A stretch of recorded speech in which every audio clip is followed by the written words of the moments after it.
எண்ணும் எழுத்தும்.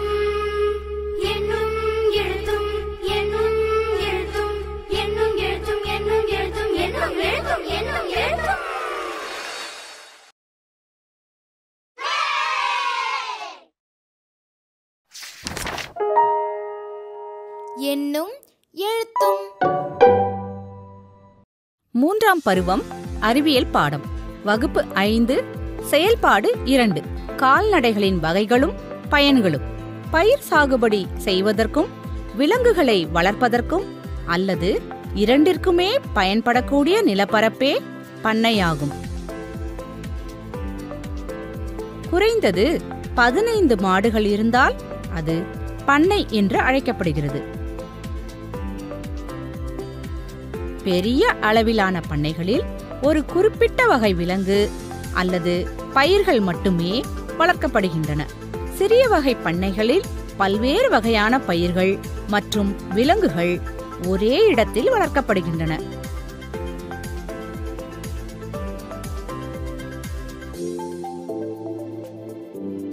இந்தியாவில் 26 வகையான மாட்டினங்கள் உள்ளன. அவற்றுள் கிர், சஹிவால், செவ்வரி சிந்தி, மால்வி, நாகாரி, ஓங்கோல் ஆகியவை முக்கியமான மாட்டினங்கள் ஆகும்.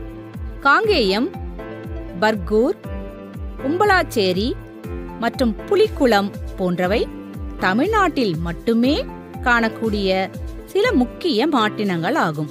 கால்நடைகளின் பயன்கள். பசு நமக்கு பால் தருகிறது. பாலில் நமக்கு தேவையான தாது உப்புக்கள் உள்ளன.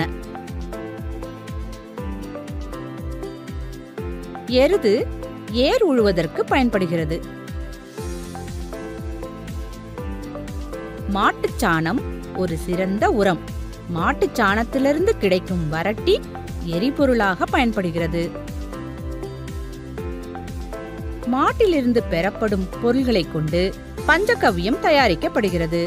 மாட்டுச்சாணம், பசுவின் சிறுநீர், பால், தயிர், நெய் மற்றும் வெல்லம் ஆகியவற்றை கலந்து பஞ்சகவ்யம் தயாரிக்கப்படுகிறது. இது ஓர் ஆயுர்வேத மருந்து. பூச்சிகளையும் பூஞ்சைகளையும் கட்டுப்படுத்த விவசாயத்தில் பயன்படுத்தப்படுகிறது. கால்நடைகளின் தோலிலிருந்து பெல்ட், ஷூ, தோல் பை போன்ற பொருள்கள் தயாரிக்கப்படுகின்றன.